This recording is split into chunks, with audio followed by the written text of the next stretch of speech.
Jennifer Kendrick was arrested last month for her role in the death of her daughter Paisley, who died at the hands of Jeroen Coombs, her boyfriend.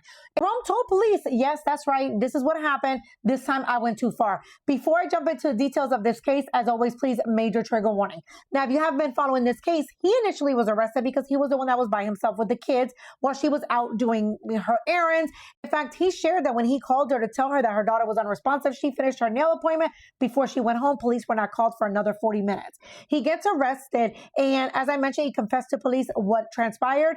And this is the craziest thing about all of this. She was arrested because she had the audacity to go on Facebook, say how she never saw any signs. She had no idea he was aggressive, and she would never allow someone like that around her kids because, well, that's the reason why Paisley had no relationship with her dad, because of his past.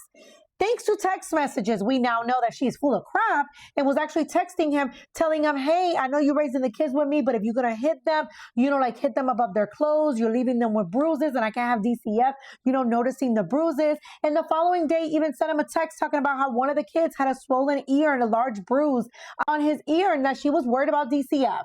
So now we know she's full of crap. However, as police continued investigating, children that lived in the home let them know that this is common practice. They all were abused. Like Jeroen said, they went too far.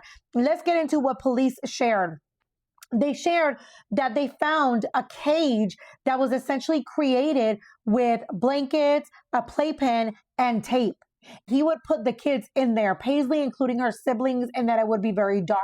Another child stated that he was always handcuffed all the time, and that particular day, while he was handcuffed, he could hear somebody hitting or punching Paisley in the other room.